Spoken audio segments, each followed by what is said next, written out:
من الشيطان الرجيم. بسم الله الرحمن الرحيم. والله فضل بعضكم على بعض في الرزق.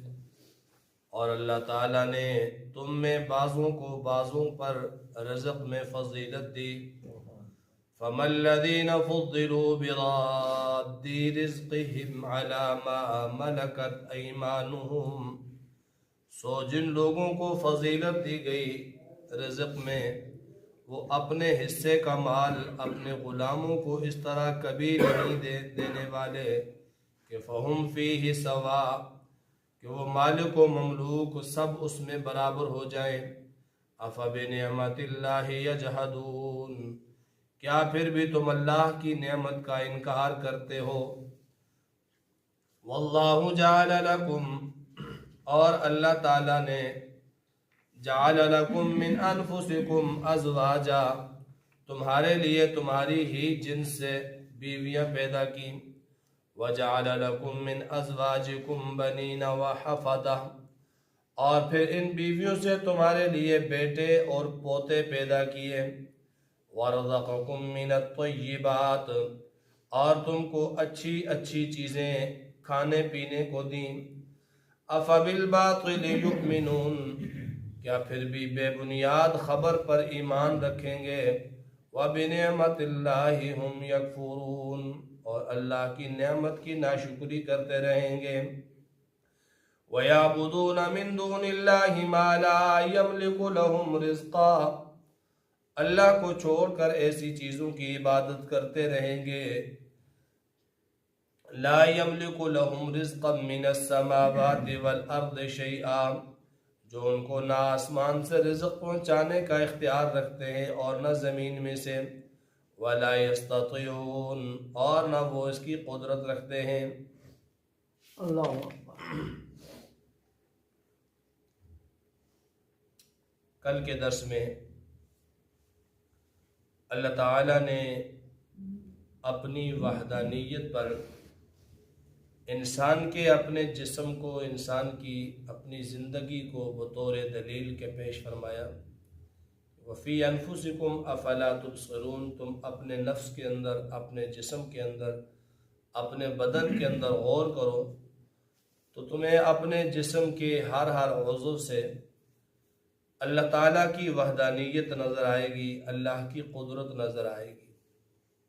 آج کی ان آیات میں اللہ تعالیٰ نے بالکل آسان سی دو مثالیں دی ہیں اپنی ذات سمجھانے کے لیے، اپنی وحدانیت سمجھانے کے لیے، اور شرک سے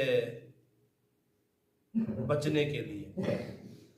فرمایا واللہ فضل بعضکم علی بعض فی الرزق، اللہ تعالیٰ نے تم میں سے بعضوں کو بعضوں پر رزق میں فضیلت دی. یہ اللہ تعالیٰ کا نظام ہے، کسی کو روزی زیادہ دی اور کسی کو کم دی. کوئی امیر ہے، کوئی امیر تر ہے، کوئی غریب ہے، کوئی غریب تر ہے.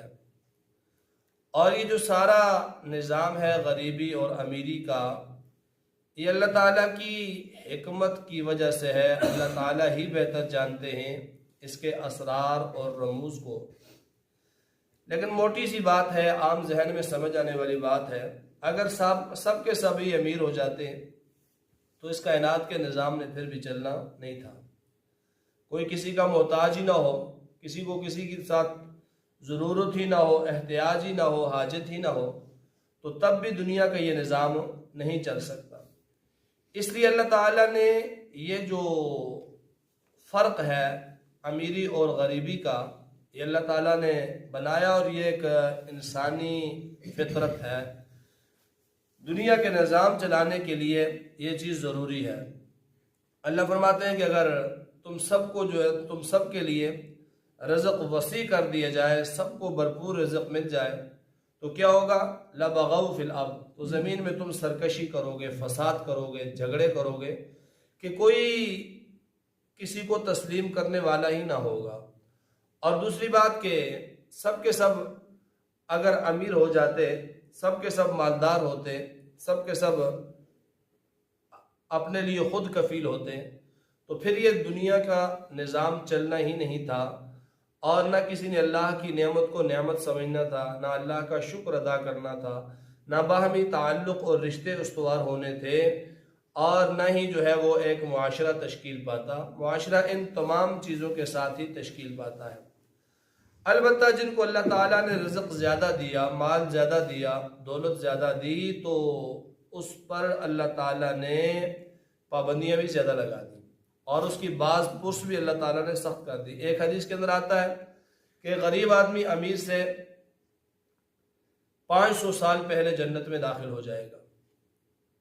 حساب کتاب ہونے کے لیے ایک امیر آدمی غریب سے 500 سال بعد میں جنت میں داخل ہوگا۔ غریب کے پاس کچھ نہیں تھا، یا جو کچھ تھا وہ کم تھا، جلدی حساب دیا اور نکل گیا، اور امیر اپنی دولت کے حساب دینے میں جنت کے دروازے پہ وہ کھڑا ہے۔ اور اللہ تعالیٰ کا یہ تو اٹل قانون ہے کہ ثم لتسألن یومئذ عن النعیم، کہ تم سے ضرور بضرور ان تمام نعمتوں کے بارے میں سوال کیا جائے گا جو تمہیں دنیا میں ملی۔ تو یہ امیر آدمی 500 سال وہاں پر کھڑا اپنا حساب دیتا ہے۔ اور دوسری بات کہ ایک غریب آدمی ہے جس سے صرف اپنا ہی گزارا کر رہا ہے، اس کے ساتھ صرف اپنے بچوں کا حق وابستہ ہے، اور ایک امیر آدمی جس کو مال و دولت اللہ نے عطا کی، تو اس نے زکوٰۃ دینی ہے، نہیں دی تو پکڑ ہے، اس نے تمام صدقات واجبہ ادا کرنے ہیں، نہیں کرے گا تو پکڑ ہے۔ اس کے علاوہ اگر اس کے محلے میں، بستی میں، شہر میں کوئی غریب ہے جو تنگ دست ہے، اس کے پاس سب کچھ ہے اور وہ تنگ دست ہے، یہ دیکھتے ہوئے جانتے ہوئے بھی اگر اس کو نہیں دے گا تو عند اللہ پکڑ ہوگی۔ اور یہ لازمی بات ہے، کیونکہ مال اللہ نے جو دیا تو وہ دیا ہی اسی لیے تاکہ نادار مفلس غریبوں کے ساتھ حسب استطاعت مدد کی جائے، ورنہ وہ مال جو جمع کر کے رکھ دیا جائے اور کہا جائے کہ بھائی اسی کو میں بڑھاتا رہوں، تو اس کے بارے میں ویل لکل ہمزۃ لمزہ الذی جمع مالا وعددہ، تباہی، ہلاکت اور بربادی ہے ہر لان تان کرنے والے کے لیے، اور اس شخص کے لیے الذی جمع مالہ، جس نے مال تو جمع کیا، اللہ کے راستے میں خرچ نہیں کیا، وعددہ، اس کو گنتا رہا، گن کے اس کو سنبھال کے رکھتا رہا، تو اس کا تو یہ انجام ہے۔ مال اللہ نے جس کو دیا، دولت اللہ نے جس کو دی، اس کے ساتھ اور بہت سارے حقوق وابستہ کر دیے۔ اب اگر کوئی آدمی بیمار ہے اور اس کے پاس علاج کے لیے پیسے نہیں ہیں، اس کا پڑوسی، اس کا رشتہ دار، اس کا عزیز، اس کا جاننے والا، اس کا دوست مالدار ہے اور اسے معلوم بھی ہے، تب بھی یہ اس کی مدد نہیں کرتا، تو عند اللہ پوچھ ہوگی، باز پرس ہوگی۔ تو جس کو مال زیادہ دیا اس کے لیے حساب بھی سخت رکھ دیا اللہ نے، لیکن یہ نظام ضروری تھا۔ کوئی امیر ہے، کوئی غریب ہے، اس کے بغیر دنیا کا نظام نہیں چلنا تھا۔ تو اللہ فرماتے ہیں یہاں پر توحید کی جو دلیل ہے، اس دلیل کو ذرا سمجھیے۔ فَمَا الَّذِي فُضِّلُوا بِرَادِّ، کہ جس شخص کو اللہ نے مال میں فضیلت دی، جس شخص کو مال میں اللہ نے وسعت دی، جس کو اللہ تعالیٰ نے زیادہ مال دیا، وہ فیکٹری کا مالک ہے، وہ زمیندار ہے بہت بڑا، وہ کارخانے کا مالک ہے، تو وہ کبھی بھی یہ نہیں چاہے گا فیکٹری کا مالک کہ میرا مزدور میرے برابر ہو جائے، زمیندار کبھی یہ نہیں چاہے گا کہ میرا مزارع میرے جتنی زمین کا مالک بن جائے، کارخانے والا کبھی نہیں چاہے گا کہ میرا کاریگر بھی کارخانے کا مالک ہو جائے۔ ایسی بات ہے نا، ہر آدمی ایسا نہیں چاہتا۔ تو فرمایا کہ جب تم اپنی ان چھوٹی چھوٹی ملکیتوں میں اپنے غلاموں کو، اپنے نوکروں کو، اپنے ملازموں کو اپنے برابر شریک نہیں کرتے، تو اس پوری کائنات کے خالق نے جو اس کائنات کو بنایا، تو اس کے ساتھ پھر تم غیروں کو شریک کیوں کرتے ہو؟ اپنی جو تمہاری حکومت ہے، اپنی دکان کے اندر اپنے ملازم کو اپنے برابر تم نہیں برداشت کرتے، فیکٹری میں اور جو ہے وہ کارخانے میں ایک مزدور کو تم اپنے برابر نہیں ہونا چاہتے، تو پھر کائنات بنانے والے رب کے ساتھ تم اوروں کو برابر ٹھہراتے ہو۔ فرمایا واللہ جعل لکم من انفسکم ازواجا، یہ دوسری نعمت اللہ نے ذکر کی۔ اللہ نے تمہارے لیے بیویاں پیدا کی اور ان بیویوں سے تمہاری نسل جاری کی، بنین و حفدہ، بیٹے اور پوتے اللہ تعالیٰ نے تمہیں دیے۔